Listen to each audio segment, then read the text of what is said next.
HOA forced me to pay 6 fees for my mansion, but they didn't know I bought their clubhouse. I had barely settled into my new home when the first sign of trouble arrived, an elegant, cream-colored envelope tucked neatly into my mailbox, embossed with the Maple Ridge Homeowners Association seal.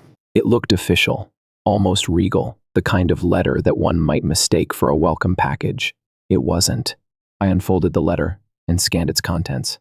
As a valued resident of Maple Ridge Estate, we are pleased to inform you that your property has been selected for our VIP tier. The rest of the page was corporate fluff, hiding the real message beneath layers of polite deception. They weren't offering me anything, they were demanding more money. Due to the premium nature of your estate, your monthly HOA fees have been adjusted to reflect the enhanced value of our shared amenities. Adjusted? They meant tripled. I exhaled slowly, rolling my shoulders as I read further. The justification was laughable.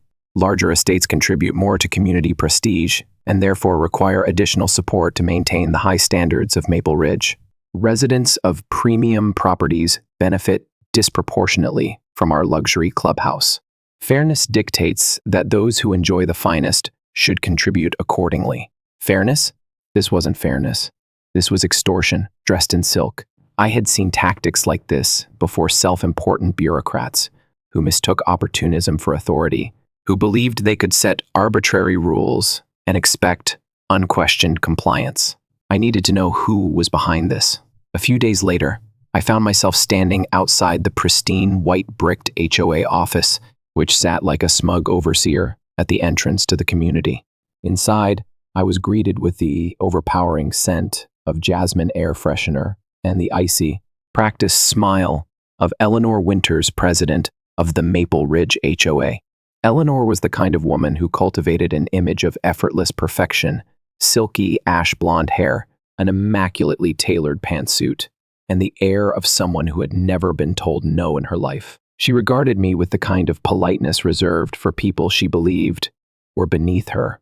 "Ah, Mr. Carter," she purred, motioning for me to sit.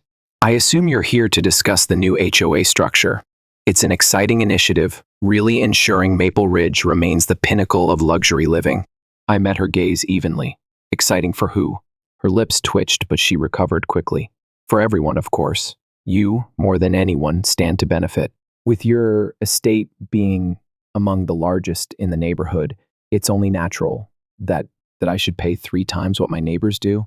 I cut in smoothly. A flicker of irritation crossed her features, but she remained composed. Larger homes enjoy a certain prestige, and with prestige comes responsibility. There it was, the thinly veiled expectation that wealth equaled compliance, that people like me, people they perceived as privileged, detached, and willing to pay for convenience, wouldn't push back. I let the silence stretch just long enough for discomfort to creep in. "Tell me, Eleanor, how exactly does my house impose extra costs on the community?" She leaned forward, lacing her fingers together as if speaking to a misguided child. "The clubhouse, for instance," she explained. "Residents like you naturally make greater use of it, hosting events, entertaining guests. It's only fair that I've never set foot in the clubhouse." Her smile didn't falter, but I saw it for what it was now, a mask slipping at the edges. By the time I left that office, 2 things were abundantly clear. The VIP fee was an arbitrary cash grab. It wasn't about usage, maintenance, or fairness. It was about how much they thought they could squeeze out of me before I pushed back. I was the only one being targeted. No other high-value homeowner had received the same notice yet. I was the test case. If I caved, they'd roll out this VIP program across the neighborhood. And the most insulting part? Eleanor truly believed she had already won. She thought I was just another detached elite, someone who would sign the check to avoid the hassle of confrontation. She had no idea who she was dealing with. Because what Eleanor didn't know, what not a single person in that HOA office knew, was that just days earlier, I had finalized a rather interesting business deal, one that would turn this entire situation on its head. I wasn't just a homeowner, I was the new owner of their precious clubhouse. I spent the next 2 days digging into everything I could find about Maple Ridge HOA, their finances, their board members, their history of disputes. HOA power plays were nothing new, but I wanted to know exactly what I was dealing with before I made my move. First discovery, the Maple Ridge Clubhouse wasn't actually owned by the HOA. They leased it. Second discovery, The lease was set to expire in less than 6 months. Final discovery? The current property owner was already entertaining offers from interested buyers. That was all I needed. I picked up the phone and placed a call that would change everything. The owner of the clubhouse was an older man named Richard Thornton, a shrewd but practical businessman. When I told him I was interested in buying the property outright, he was intrigued. Strange timing, he mused. You're the second party to inquire about this place in the last month. Let me guess, I replied. The first was the HOA. Richard chuckled. Right on the money. They want an extension on the lease, but they're lowballing me, trying to play hardball. Of course they were. HOA boards were infamous for pinching pennies when it came to expenses, yet had no problem wringing every last dollar from the homeowners. I'll give you a full cash offer, I told him, but I need this deal done fast. There was a brief pause. Then, you've got my attention. A meeting was set for the next morning. That night, I drove by the Maple Ridge Clubhouse, taking it in with fresh eyes. It was an impressive structure, all polished stone and towering columns, designed to impress. To the HOA, it was more than just a recreational space. It was their crown jewel, the symbol of their control. And in less than 48 hours, it would belong to me. But I wasn't just buying it to own it. I was buying it to destroy Eleanor's leverage over this community. She thought she could bleed money from me at will, but by the time she realized what had happened, I'd already be the one holding the knife. The next morning, I walked into Richard Thornton's office with a contract already drafted. He skimmed the details, nodding in approval. You work fast, he said, signing the papers without hesitation. I like to be efficient, I replied, shaking his hand. And just like that, I owned the Maple Ridge Clubhouse.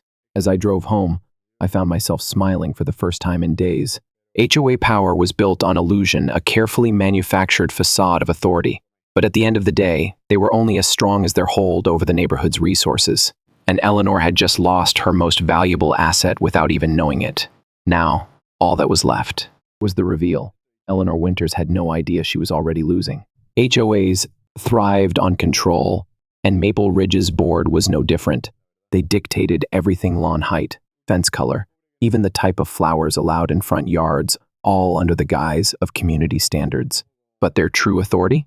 It didn't come from rules or bylaws. It came from money, and their most lucrative source of revenue was now in my hands. I spent the next few days keeping my ownership completely silent. The clubhouse still functioned as usual: morning yoga sessions, wine tastings, the occasional HOA meeting where Eleanor stood at the podium and pretended to be a benevolent ruler. She never suspected that I had already cut the strings holding her little empire together. Step 1. Securing the staff. Before making my move, I met with the clubhouse employees, the event coordinators, maintenance crew, and security. They were good people, but they had grown tired of the HOA's arrogance. They weren't being paid what they were worth. Some had been threatened with termination if they didn't cater to board members' personal whims. So I made them an offer. Keep doing your jobs, but you work for me now, and you'll be paid fairly. Step 2. The financial trap. HOAs loved bureaucratic red tape, Eleanor especially. Every contract, every transaction required approval, committees, signatures, and votes. But what happens when you pull the funding from under them before they can react?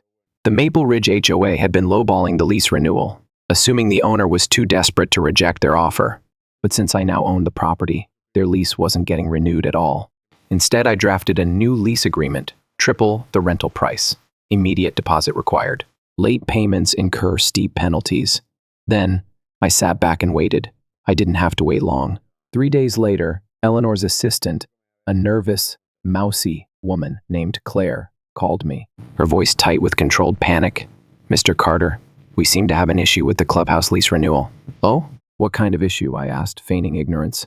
The owner increased the rental rate, significantly. 3 times what we were paying. Sounds rough, I said casually. So what's the plan? Well, Miss S. Winters is hoping we can negotiate. I let the silence stretch just long enough to let her sweat. I'm afraid negotiations won't change anything, I said finally. I know the new owner personally. He's quite firm about the terms. Silence. Then, hesitantly, and, who is the new owner? I smiled. Me. For a full 5 seconds, there was nothing but dead air. Then Claire exhaled so sharply it sounded like she had been punched in the gut. I need to call you back. Click. And just like that, the illusion of control shattered. Less than an hour later, my phone rang again. This time, it wasn't Claire, Carter. I recognized Eleanor's voice instantly, but it wasn't smooth and composed like before. No, this time, it was tight with barely suppressed rage. You bought the clubhouse. I did. You have no right. I had every right. It was for sale. I bought it. That's how property ownership works, Eleanor. A sharp inhale. She was furious. You're making a mistake. No, I think I made a pretty smart investment. Do you even understand what you've done? Oh, I understand perfectly. You thought you could extort me. Instead, you've lost your most valuable asset. I'd say that's a fair trade. This won't stand, she hissed. You may own the building, but the HOA still governs the neighborhood. Of course, I agreed. But the HOA doesn't govern private businesses, and that's exactly what the clubhouse is now, my business. You want to use it? You pay. Otherwise, pack up your yoga mats and wine glasses, because your free ride is over. The next morning, I made it official. I sent a formal letter to every resident in Maple Ridge, announcing the change in ownership. Effective immediately, Maple Ridge Clubhouse is no longer managed by the HOA. Residents will continue to have access, but without additional fees. However, all HOA meetings, events, and board activities are now subject to standard commercial rental rates. Any unpaid fees will result in revoked access. The fallout was glorious. The HOA board panicked. They tried to spin the story, claiming that I was trying to take control of the community. But no one bought it. Residents were thrilled. No more VIP fees. No more arbitrary restrictions on when they could use their own clubhouse. Eleanor lost her biggest bargaining chip. And then came the final blow. HOAs relied on fear and obedience. But when you expose them for what they are, you take away their power. And that's exactly what I did when I leaked the internal emails where Eleanor and her board members openly discussed their plan to roll out the VIP fee to more homeowners after I caved. Now, everyone knew they had been next. That night, I received one final call from Eleanor. You set me up. No, Eleanor. You set yourself up. I just let you dig the hole deeper. This isn't over. Oh, but it is. The only question now is whether you resign quietly or get voted out publicly. Silence. Then she hung up. I stared at my phone, exhaled, and poured myself a glass of bourbon. The game was over, but I wasn't done just yet. Tomorrow, the residents of Maple Ridge would vote on whether Eleanor Winters remained in power. And after what I had just done, her reign was already finished. The moment the residents of Maple Ridge Estate realized what had happened, the entire neighborhood buzzed with a mix of shock, outrage, and satisfaction. For years, the HOA had wielded its power like a sledgehammer, imposing ridiculous rules, issuing fines at will, and bleeding homeowners dry under the pretense of maintaining community standards. Eleanor Winters had turned the HOA into her own personal kingdom, complete with a hand-picked board of sycophants and enforcers. And now, her empire was crumbling. By the time the HOA board gathered for their emergency meeting, the news had spread like wildfire. The clubhouse was no longer under HOA control. The VIP fees had been exposed as a scam. Eleanor had been caught plotting to expand the scam to other homeowners. And the biggest humiliation, the HOA now had nowhere to meet, because their lease had expired overnight. That morning, Eleanor and her board members arrived at the clubhouse as usual, expecting business as usual. They were met with locked doors and a very large, very amused security guard. "Can I help you folks?" the guard asked, leaning casually against the front door. Eleanor's expression could have curdled milk. "We have a scheduled HOA meeting. Open the door." "No can do, ma'am," he said, barely suppressing a grin. "HOA didn't renew the lease in time. This property now falls under private management." Her face twisted. "Whose management?" "That be Mr.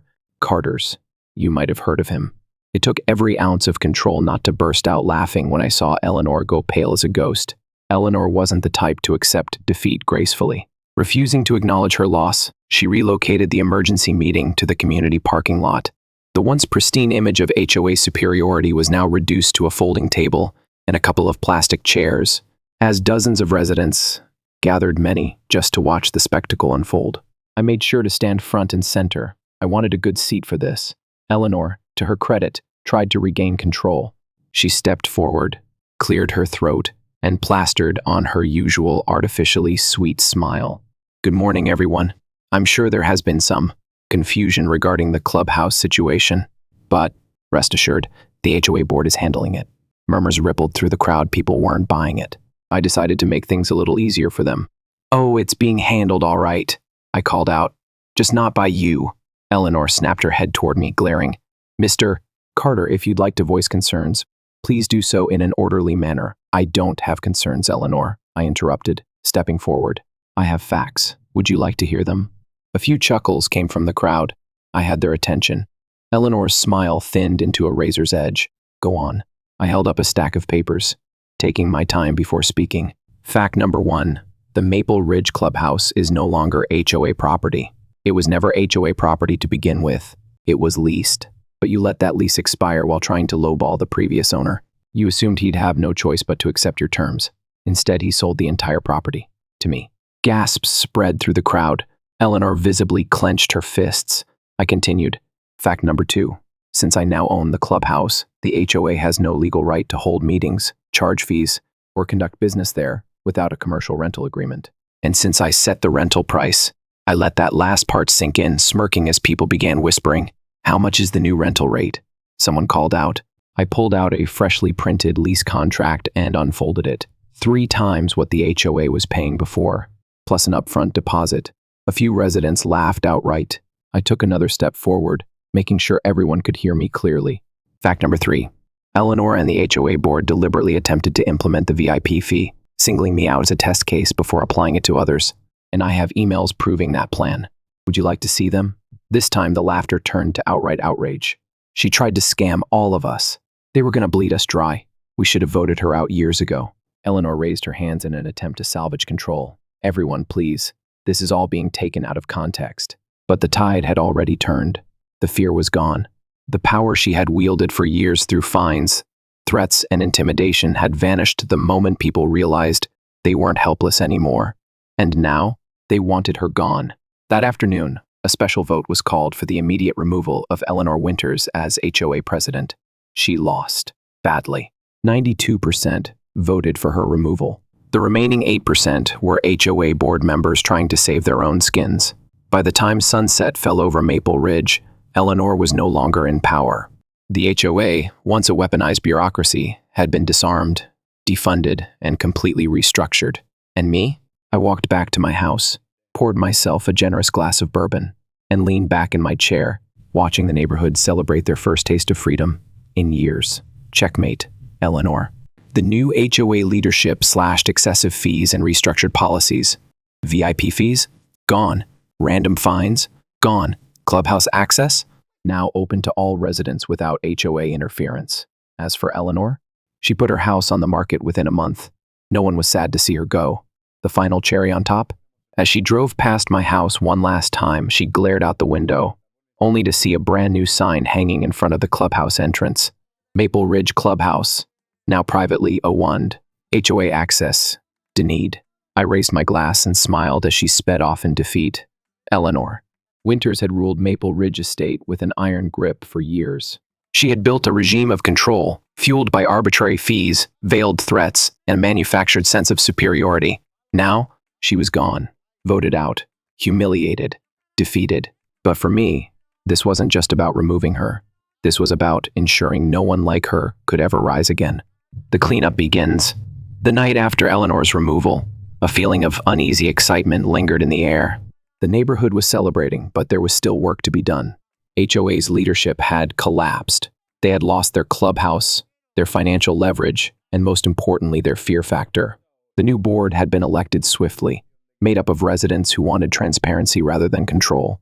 The VIP fees were abolished immediately, but that was only the beginning.